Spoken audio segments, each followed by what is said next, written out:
आणि म्हणून स्वराज्याचा इतिहास ज्या ज्या वेळेस सांगितला जातो त्या वेळेस छत्रपती शिवाजी महाराजांसोबत या सर्व मावळ्यांच्या नावाचा इतिहास देखील सांगितला जातो. अनेक मावळ्यांच्या कथा तुम्ही यापूर्वी ऐकल्या असतील, त्यांच्या पराक्रमाच्या कथा ऐकल्या असतील, त्यांच्या लढायांच्या कथा ऐकल्या असतील, त्यांच्या शूरता वीरता यांच्या कथा ऐकल्या असतील. पण मित्रांनो, आज मी जी कथा तुम्हाला सांगतोय त्या कथेतल्या मावळ्याने कोणतीही लढाई लढली नाही, हातात तलवार घेतली नाही, परकीय शत्रूशी सामना करण्यासाठी समोरासमोर रणांगणावर तो मावळा कधी गेला नाही. पण तरी स्वराज्याच्या निर्मितीत त्याचं योगदान एवढं मोठं आहे की आजही 350-400 वर्षानंतर त्याचं नाव स्वराज्याच्या कुशीत अजरामर आहे. अशा एका मावळ्याची गोष्ट मी तुम्हाला सांगतो, चालेल? मी जसं आत्ताच तुम्हाला सांगितलं की फक्त रणांगणात लढणारे मावळेच फक्त स्वराज्याचे शिलेदार होते असं नाही, तर काही सजीव तर काही निर्जीव गोष्टी सुद्धा स्वराज्याच्या शिलेदार होत्या. छत्रपती शिवाजी महाराजांनी वापरलेली गनिमी कामा रीत ही सुद्धा स्वराज्य निर्माण करण्यासाठी वापरलेली सगळ्यात मोठी नीती आहे. छत्रपती शिवाजी महाराजांनी वापरलेली वेगवेगळी हत्यारं ही सुद्धा निर्जीव असली तरी ती स्वराज्याचे शिलेदार. आणि सगळ्यात मोठे सगळ्यात महत्त्वाचे शिलेदार म्हणजे छत्रपती शिवाजी महाराजांनी त्यांच्या मावळ्यातील, त्यांच्या आधीच्या आणि त्यांच्या नंतरच्या काळात बांधलेले, जिंकलेले आणि संरक्षित केलेले किल्ले, गड आणि दुर्ग. या किल्ल्यांची, या दुर्गांची आपल्या स्वराज्याच्या ठाई अत्यंत मोलाची किंमत आहे. फक्त मावळे रणांगणावर लढले म्हणून स्वराज्य उभं राहिलं असं नाही, तर हे दुर्ग, हे किल्ले एका जागी उभे राहिले. आपल्या भिंतीवर त्यांनी शत्रूच्या तोफांचा मारा सहन केला. कितीही मोठा शत्रू चालून आला तरी निधड्या छातीनं सगळ्यात आधी वार जर कोणी झेलला असेल तर तो आमच्या गडकोटाने झेलला. आणि म्हणून ही गडकोट स्वराज्याची स्फूर्तीस्थळ आहे, स्वराज्याची शक्तीस्थळ आहे.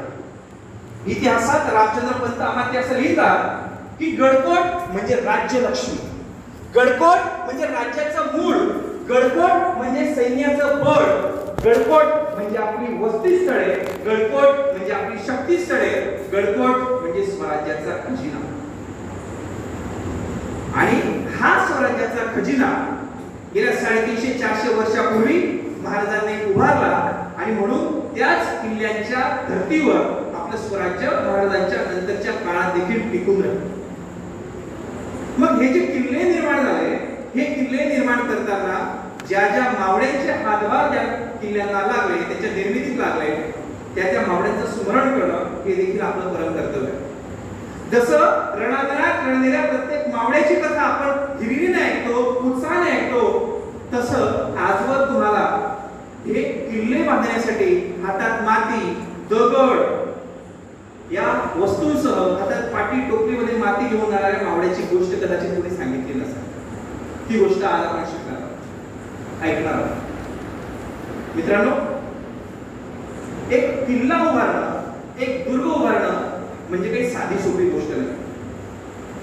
आजच्या 350 वर्षापूर्वी जेव्हा कोणतीही ट्रान्सपोर्टेशनची व्यवस्था नव्हती, ट्रक नव्हते, रेल्वे नव्हत्या, अवजड सामान उचलण्यासाठी क्रेन नव्हत्या, त्या काळामध्ये 500-600-1000 फूट उंच आणि 500-600-1000 फूट खोल दरीत एवढ्या अंतराशी साधं खालून वर दगड नेणे, चुना नेणे, तिथे इमारती उभ्या करणे, मंदिरं उभं करणे, तिथे 8 कारखाने उभे करणे, तिथे किल्ला उभा करणे ही काही साधी सुधी गोष्ट नाही.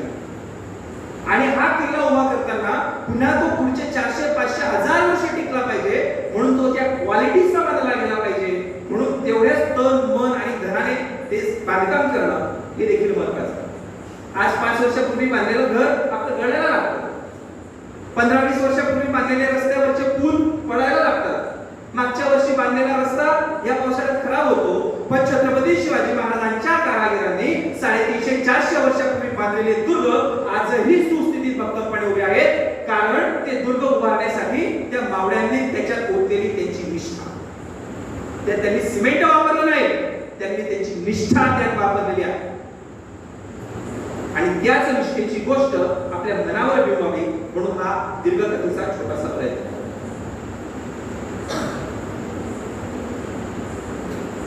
साधारण 350 वर्षापूर्वीची गोष्ट आहे.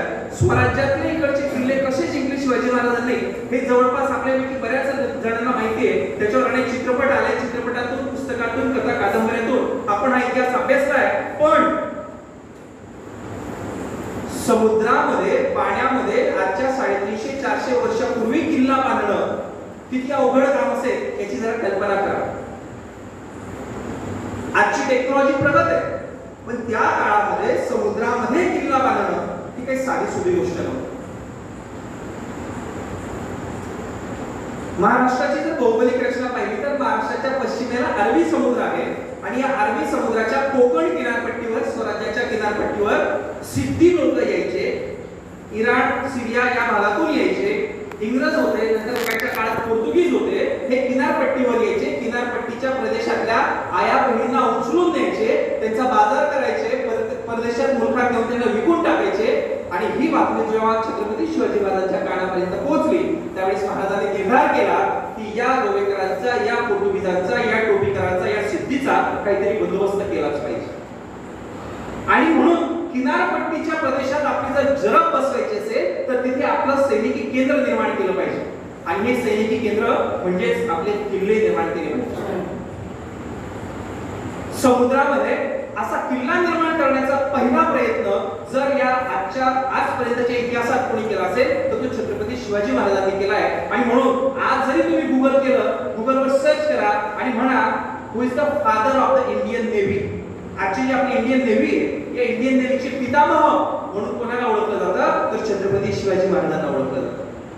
छत्रपती शिवाजी महाराजांनी आजच्या 350-400 वर्षापूर्वी आरमाराचं महत्व ओळखलं, समुद्रावर आरमार निर्माण केलं, ज्याचं आरमार त्याचा समुद्र हे तत्व ओळखलं आणि म्हणून समुद्रामध्ये किल्ले बांधण्याची तंत्र त्यांनी अवलंबली. किल्ला बांधायला परवानग्या दिल्या आणि काम देखील सुरू झालं. महाराज समुद्र किनाऱ्यावर पर्यटन करत होते त्यावेळेस समुद्रातून जहाजावर फिरत असताना त्यांना लांबवर अंतरावर एक छोटासा बेट दिसतो. बेट समजतं? आजूबाजूला सर्व पाणी आणि मध्ये जागा. त्या बेटाच्या जवळ महाराज गेले त्यावेळेस त्यांच्या असं लक्षात आलं की या बेटावर अनेक मोठमोठे खडकं आहेत. आणि महाराजांनी पटकन ती गोष्ट हेरली आणि महाराजांनी आज्ञा सोडली की आपल्याला समुद्रात याच बेटावर किल्ला बांधायचा आहे. मग किल्ला बांधण्याची जबाबदारी कोण घेईल आणि समुद्र. अशा वेळेस महाराजांचा एक मावळा पुढे आला ज्याला वास्तुरचनेचं ज्ञान होतं. आजच्या भाषेत इंजिनिअरिंगचं कौशल्य त्याला प्राप्त होतं, बांधकाम कौशल्याचा त्याचा अभ्यास होता. ती व्यक्ती पुढे आली आणि त्यांनी हे चॅलेंज स्वीकारलं आणि म्हटलं महाराज मी बांधून दाखवतो इथे किल्ला. महाराज म्हटले अरे बाबा ही काय साधी सोपी गोष्ट नाही. जमिनीवर किंवा गिरीवर, दुर्गावर, पर्वतावर किल्ला बांधायचा नाहीये तर पाण्यात बांधायचा आहे. मावळा म्हणाला महाराज अजिबात काळजी करू नका, माझा जीव गेला तरी चालेल पण हा किल्ला पूर्ण केल्याशिवाय मी हार मानणार नाही. त्याने विडा उचलला आणि पुढच्या 2-2.5 वर्ष त्या किल्ल्याच्या बांधकामासाठी तो आणि त्याचे साथीदार काम करत राहिले. ते काम करत असताना महाराज तर निघून गेले पण स्वराज्यात गेल्यानंतर महाराजांच्या इतक्या राष्ट्रीय हालचाली गतीने वाढल्या की पुढे पुरंदरचा तह झाला आणि पुरंदरच्या तहामुळे महाराजांना पुढचे काही महिने जवळपास वर्ष, 1.5 वर्षाचा कालावधी आग्र्याला जावं लागलं आणि आग्र्याला मुघलांनी त्यांना कैद केलं. इथपर्यंतचा इतिहास तुम्हाला तो माहिती आहे. ते नंतर मिठाच्या पेटानंतर निसटले वगैरे तो इतिहास माहिती आहे. मी तो सांगत नाहीये, मी त्या 1.5-2 वर्षातली इकडची गोष्ट सांगतोय की या कारागिराने तो विडा तर उचलला की महाराज मी किल्ला बांधले, पण या गोष्टीची त्याला कल्पना नव्हती की असे देखील संकट येऊ शकतात.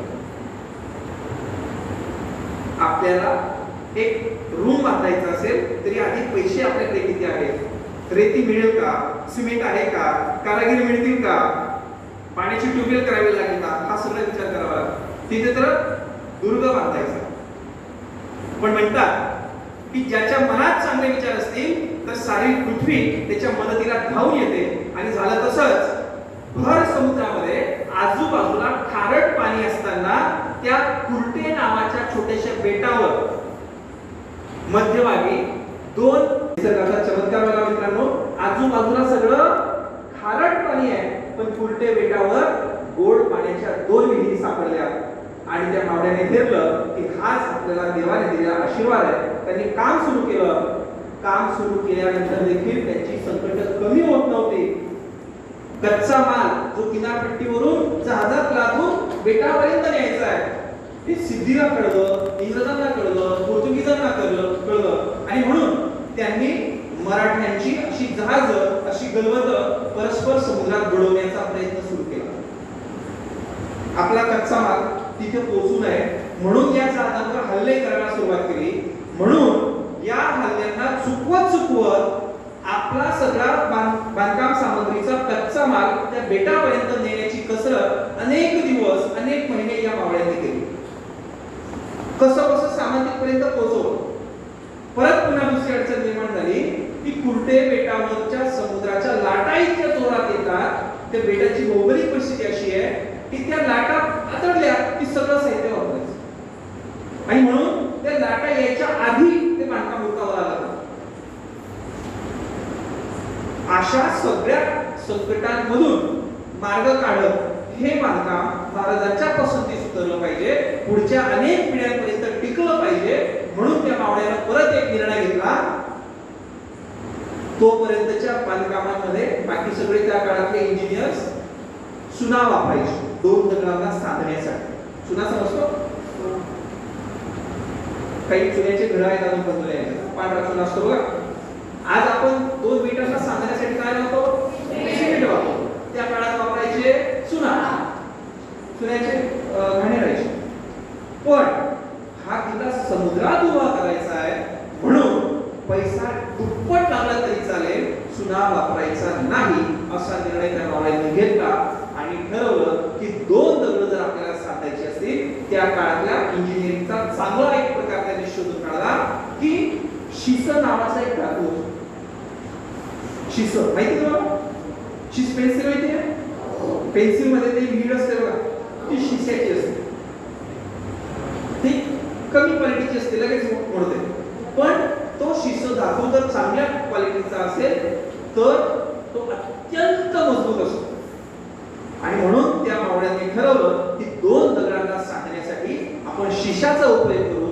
शिसे आणायचं, धातू आणायचा, त्याला तापवायचं, त्याचं रूपांतर द्रवात करायचं, लिक्विड मध्ये करायचं आणि मग दोन दगडांना सांधण्यासाठी त्याचा उपयोग करायचा. आणि अशा पद्धतीने दगडाला दगड जोडून त्या बुरुजांची तटबंदी तयार झाली. आणि मग कितीही मोठी लाट त्या तटबंदीवर आदळली तरी मात्र लाटेला मागे सरावं लागत होतं. एवढी मजबूत तटबंदी त्या माणसाला निर्माण केली, त्या मावळ्याने निर्माण केली. पुढचे 350-400 आजच्या तारखेपर्यंत देखील ती तटबंदी शाबूत राहील. हेच त्या मावळ्यांच्या कामाच्या स्वामीनिष्ठेचं, स्वराज्य निष्ठेचं, कामाप्रती असलेल्या निष्ठेचं प्रतीक आहे. मित्रांनो, हा किल्ला बांधत असताना शिसाचा उपयोग करता महाराज पुढे आग्र्याला अटकले आहेत. आणि मग त्या मावळ्याच्या लक्षात आलं की किल्ला बांधण्यासाठी, कच्चा माल विकत घेण्यासाठी आता आपल्याकडे कुठलीही आर्थिक रसद उपलब्ध नाही. पैसा संपला, बजेट संपला. मिस्त्रीने हात झटकले, मिस्त्री गेला, अब माल आएगा जभी काम चालू होगा. असं आहे आपल्याकडे. पण त्या मावळ्याने महाराजांना शब्द दिला होता, महाराज तुम्ही निर्धास्त करा, माझा जीव असेपर्यंत या किल्ल्याचं बांधकाम थांबू देणार नाही. आणि झालं तसंच मित्रांनो. महाराज आग्र्याला अडकलेले होते. स्वराज्यातल्या सगळ्या जनतेला आणि स्वराज्याच्या शत्रूंना असं वाटत होतं की महाराज जिवंत परत येतील की नाही, ही शंका त्यांच्या मनात होती. पण या स्वामीनिष्ठाच्या मनात कधीही शंका आली नाही. आणि महाराज आले नाहीत तर माझे पैसे बुडून जातील की काय, अशी कुठलीही शंका त्याच्या मनात आली नाही. त्यांनी आपलं घरदार गहाण ठेवलं, आपले घरचे दागिने गहाण ठेवले, पैसा उभा केला आणि त्या पैशातून बांधकामाचं रसद विकत घेतली, तो किल्ला बांधून पूर्ण केला. आणि जेव्हा महाराज सुटून परत आले, स्वराज्याची घडी आधी व्यवस्थित बसवली आणि मग कधीतरी महाराजांना आठवलं की अरे, अरबी समुद्रात किल्ला बांधण्याचं काम हाती घेतलंय, आपण समुद्र किनारी पर्यटनात फेरफटका मारायला जाऊया.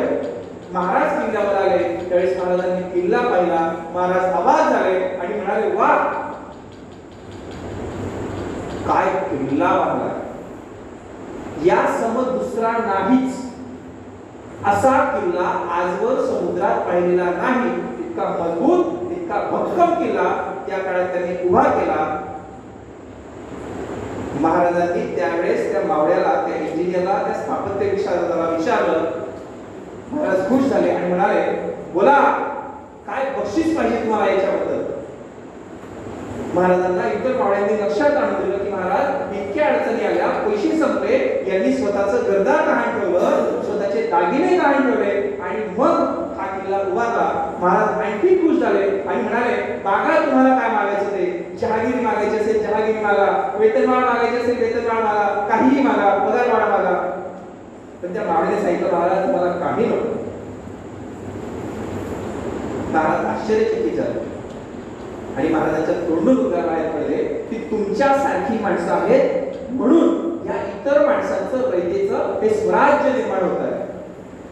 मित्रांनो, या मावळ्याची गोष्ट जेव्हा आपण ऐकत आहोत, तुमच्या डोक्यात कोणाला नाव येत आहे? कोण असेल मावळा? Any idea? विचार करा. मी मुद्दाम त्या माणसाचं नाव सांगितलं नाही. माहिती आहे कोणाला?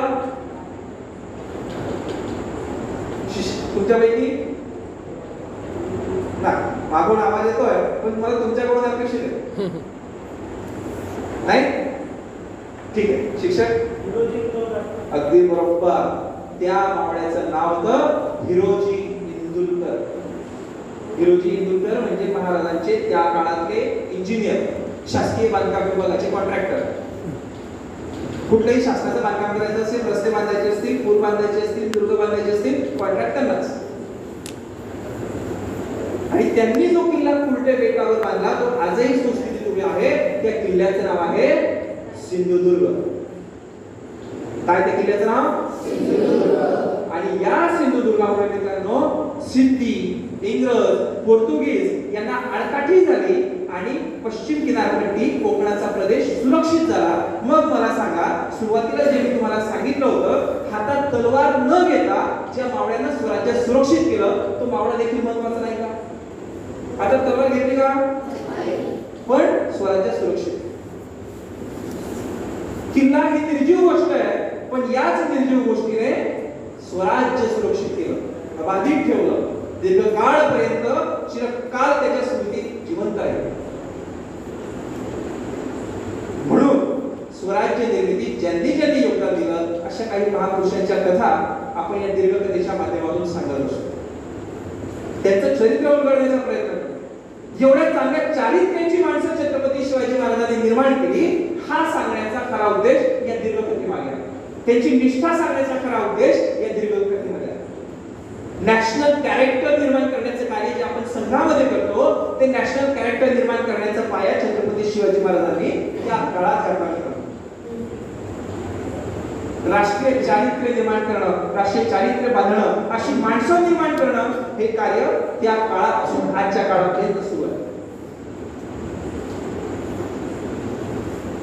एवढ्यावरच हिरोजी इंदुलकर थांबले नाही. किल्ल्याचं बांधकाम पूर्ण झाल्यानंतर इंदुलकर महाराजांना म्हणाले, महाराज मला तुमच्याकडून काही नको आहे, फक्त एक वचन द्या. महाराज म्हणाले, अरे माग तुला काय मागायचं ते.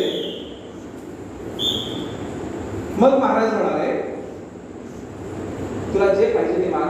त्यांनी सांगितलं, त्यांनी मागितलं की महाराज ज्या वेळेस तुम्ही स्वराज्याची राजधानी बांधाल त्यावेळेस मला ती राजधानी बांधण्याची संधी द्या, म्हणजे माझं काम राजधानीवर दिसेल, जगाच्या देशाच्या स्वराज्याच्या राजधानीवर माझं नाव दिसेल, मला ते काम करण्याची संधी मिळेल. महाराज म्हणाले, तथास्तु.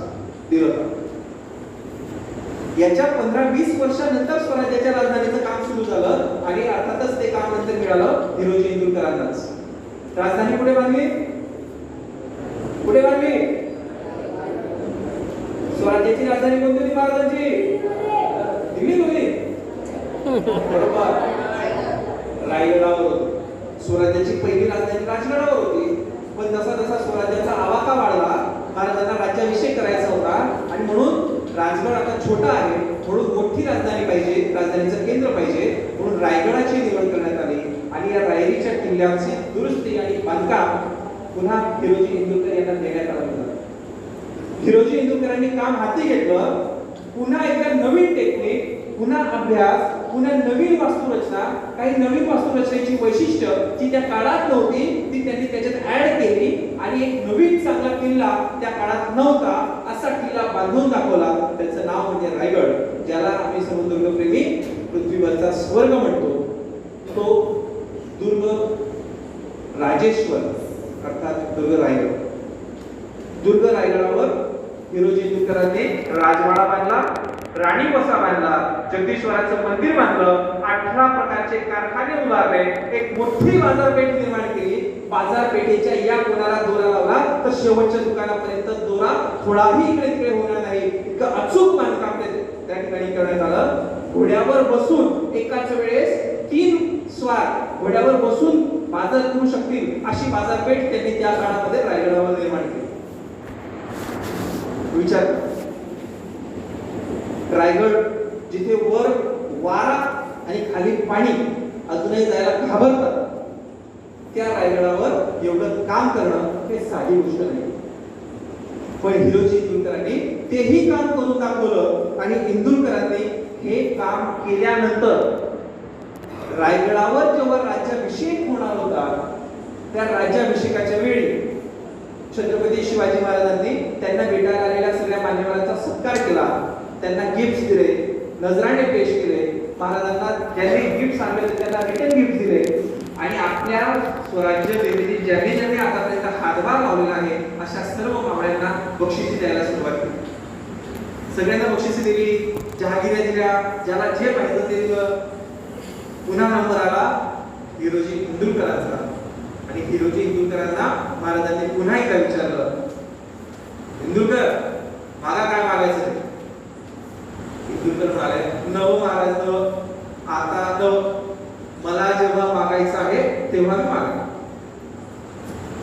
रायगडावर त्यावेळेस इंग्रज अधिकारी सुद्धा स्वराज्याभिषेकाच्या कार्यक्रमाला आलेले होते आणि एका इंग्रज अधिकाऱ्यानं रायगडाच्या प्रवेशद्वाराचं वर्णन लिहून ठेवलं मित्रांनो इंग्रजीमध्ये. त्या काळातली सगळ्यात उत्कृष्ट वास्तुरचनेचा चांगला नमुना म्हणजे किल्ले रायगडाचं प्रवेशद्वार, महादरवाजा. तुम्ही फक्त महादरवाजा जरी पाहिला तरी तुमच्या लक्षात येईल की किल्ले रायगड एवढा महत्त्वाचा का. कारण आतापर्यंतच्या सर्व किल्ल्यांच्या महादरवाज्यांची रचना अशी होती की जर कोणताही शत्रूने आक्रमण केलं, किल्ला जिंकायचा असेल तर त्याला एंट्री कुठून करावी लागते? महादरवाजा. आणि मग महादरवाजा अर्थातच ज्याच्याकडे किल्ला आहे, ज्याच्या ताब्यात किल्ला आहे तो काही देणार नाही सहजासहजी. मग किल्ल्याचा दरवाजा उघडण्यासाठी त्या काळातल्या टेक्निक्स काय होत्या, युक्त्या काय होत्या? कशाचा मारा करायचा? बरोबर, लाकडाच्या ओंडक्यांचा. 50-100 लोक ते लाकडाचे मोठमोठे ओंडके धरून आणतील, त्याच्या टक्करी करते, तेव्हा टक्कर दिली की तो दरवाजा हळूहळू उघडेल. नाहीच तसं झालं तर हत्ती आणायचा, हत्तीने टक्कर दिली की दरवाजा तोडणार. पण त्या काळातली वास्तुरचना बघा, गोमुखी दरवाजा ही छत्रपती शिवाजी महाराजांनी दुर्ग स्थापनेला दिलेली सगळ्यात मोठी देणगी आहे. रायगडाचा महादरवाजा गोमुखी आहे. गोमुखी म्हणजे गाय आपल्या पिलाला जेव्हा दूध पाजत असते आणि मोठ्या वात्सल्याने आपल्या पिलाकडे मान करून पाहते त्यावेळेस गायीच्या शरीराचा आकार जसा असतो ना तसा आकार महादरवाजाचा. म्हणजे महादरवाजाच्या समोर ओंडका जाईल अशी जागा नाहीये. तो कसा आहे? असा झिगझॅग एस किंवा झेडची कल्पना करा तुमच्या मनात की ओंडका सरळ येऊ शकत नाही. दरवाजाच्या समोर काय तरी दरवाजाला जायचंय म्हणजे खुलून जायचंय, त्याच्यामुळे दरवाजाला सरळ लाकडाच्या ओंडक्याची टक्कर करता येणार. हत्ती आणायचा तर हत्ती टक्कर देण्यासाठी आधी मागे जाईल मग पुढे, हाती मागे गेला तर तरी जाणार. अशी सुंदर वास्तुरचना त्या काळात त्यांनी केली. त्या काळातले 18 कारखाने त्यांनी रायगडावर उभारले. जगदीश्वराचं सुंदर मंदिर उभारलं. आजही मंदिर त्या ठिकाणी उभं आहे आणि सगळा राज्याभिषेकाचा तामझाम आटोपल्यानंतर महाराज जगदीश्वराचं दर्शन घेण्यासाठी जगदीश्वराच्या मंदिरात गेले. मंदिरावरून महाराज परत येत होते. दर्शन झालं. पूर्वेकडून महाराज पूर्वेच्या दरवाज्यातून बाहेर आले आणि समोर हिरोजी इंदुरकर उभे होते. महाराज इंदुरकरांना म्हणाले, बोला इंदुरकर, काय काम काढलं? इंदुरकर म्हणाले, महाराज तुम्ही मला याआधी बऱ्याच वेळा विचारलं की माग तुला काय मागायचं ते मी राखून ठेवलं, मी आजपर्यंत मागितलं नाही, पण आज मला ते माझं मागणं पाहिजे. महाराजांना असं वाटलं की आज याच्या मनात कुठली तरी जहागिरी आली असेल, कुठलं तरी पाटीलकी आली असेल, कुठलं तरी इनाम पाहिजे असेल, सरदारकी पाहिजे असेल. तरी महाराज म्हणाले, ठीक आहे, फार उत्कृष्ट काम तुम्ही केलंय, मागा काय मागायचं ते. त्यावेळेस हिरोजी इंदुरकरांनी शेजारी पडलेला एक दगड घेतला, महाराजांजवळ गेले आणि म्हणाले, महाराज हा एवढा एक दगड या मंदिराच्या पायरीला बसवण्याची परवानगी तेवढी आहे. महाराज आश्चर्यचकित झाले. महाराज म्हणाले, एवढा सगळा रायगड तुम्ही बांधून काढला, इतकं सुंदर बांधकाम केलं आणि एक पायरीचा दगड फक्त राहू दिलेला आहे आणि त्याच्यासाठी तुम्ही माझी परवानगी घेताय, असं काय आहे त्या दगडावर? तेव्हा इंदुरकर म्हणाले, महाराज तुमची परवानगीच असेल तर या दगडावर मी माझं नाव करू इच्छितो आणि हा दगड या मंदिराच्या शेवटच्या पायरीला बसवू इच्छितो. महाराज म्हणाले, अरे बसवा की, त्यात काय एवढं, पण वरच्या पायरीवर बसला, खालच्या कशाला? चिकराने खराब होईल, नाव खराब होईल. इंदुरकर म्हणाले, महाराज तसं नव्हं, माझं नाव पायरीवर याच्याकरता पडतोय, ज्या ज्या वेळेस भविष्यात तुम्ही जगदीश्वराच्या मंदिरात दर्शन घ्यायला याल, मी कदाचित असेल किंवा नसेल, पण ज्या वेळेस तुम्ही जगदीश्वराचं दर्शन घ्यायला याल, तुमचा पाय या शेवटच्या पायरीवर पडणार आणि तुमच्या पायाची धूळ माझ्या नावावर पडेल आणि मी समजेल की माझ्या मस्तकावर तुमची धूळ लागलेली आहे, तुमचा चरण स्पर्श माझ्या मस्तकाला लागेल. महाराज म्हणले, काय ते स्वामीजी दाखवतो दगड. आणि त्या दगडावर इंदुरकरांनी लिहिलेलं होतं की जे आपल्या कथेचं शीर्षक होतं, मी तुम्हाला आधी सांगितलं होतं, शीर्षक होतं आठवतं, सेवेसी ठाई तत्पर, म्हणजे सेवा करण्यासाठी कधीही तत्पर असणारा, सेवेसी ठाई तत्पर हिरोजी इंदुरकर अशा नावाची पाटी त्या पायरीवर लावलेली आहे. आणि आज जरी तुम्ही रायगडावर गेलात मित्रांनो, तरी रायगडावर ती पायरी आणि ती नेमप्लेट अजूनही जशीच्या तशी आहे.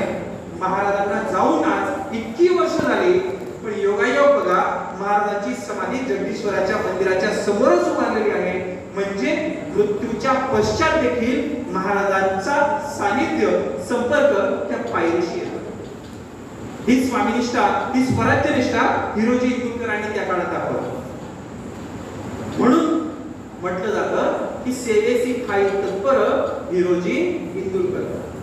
महाराष्ट्रात या 3 पायऱ्या खूप प्रसिद्ध आहेत. जर तुम्ही पंढरपूरला गेला तर प्रत्यक्ष विठ्ठलाचं दर्शन घेण्याच्या आधी एका पायरीचं दर्शन घ्यावं लागतं. पंढरपुरात जर गेले तर, गेलाय कोणी पंढरपूरला? कोणत्या पायरीचं दर्शन घ्यावं लागतं? पहिली पायरी. तिचं नाव काय? चोखा मेळाची पायरी. संत चोखा मेळाची पायरी आहे. त्या पायरीचं दर्शन आधी घ्यावं लागतं आणि मग पंढरपूरच्या विठोबाचं दर्शन होतं.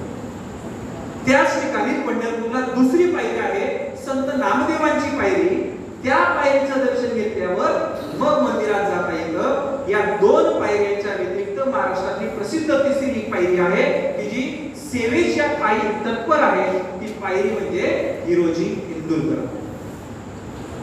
मित्रांनो, गोष्ट दीर्घकथा सांगण्याचा माझा जो उद्देश आहे, तो उद्देश कदाचित या आजच्या कथेतून सफल होईल. आज तुम्हाला तुमच्या मनावर ही कथा बिंबलेली भविष्यात स्मरणात राहील आणि ज्या ज्या वेळेस देशाप्रती, राष्ट्राप्रती कार्य करण्याची तुम्हाला संधी मिळेल, त्या त्यावेळेस स्वतःचा विचार तुमच्या मनात कधी येणार नाही.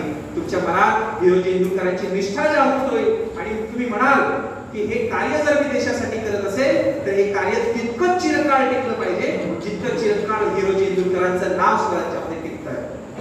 काम असं करा, इतकं तन अर्पण करा की आपल्या मृत्यूच्या कित्येक पिढ्यांनंतर देखील आपलं नाव कायम लोकांच्या मनात असेल. आपल्या धन्यावरची, आपल्या राष्ट्रावरची, स्वराज्यावरची निष्ठा इतकी जास्त प्रगट ठेवा की या देशासाठी, स्वराज्यासाठी, राष्ट्रासाठी आपल्याला प्राण अर्पण करण्याची वेळ आली तरी आपण मागे पुढे हटायला नको. हा खरा उद्देश या दीर्घकथेतून सांगण्याचा होता. मला असं वाटतं दीर्घकथा तुम्हाला आवडली असेल. उद्याच्या सत्रात आणखी काहीतरी एक वेगळा प्रकार रात्र कालांशात येईल. रात्र कालांश मला माहिती आहे थोडी झोप प्रत्येकाच्या मनात येते, काहींना डोक्या लागताय, पण मध्येच माझा आवाज वाढल्यामुळे जागे होत आहे. ठीक आहे, दिवसभराचे तुमचं शेड्यूल आहे, तुम्ही सगळे आहात, पण गोष्ट दीर्घकाळ स्मरणात ठेवा. आणि मित्रांनो, ही निष्ठा, हे स्वराज्य प्रेम, ही राष्ट्रनिष्ठा आपल्या मनामध्ये सदैव ठेवत ठेवा.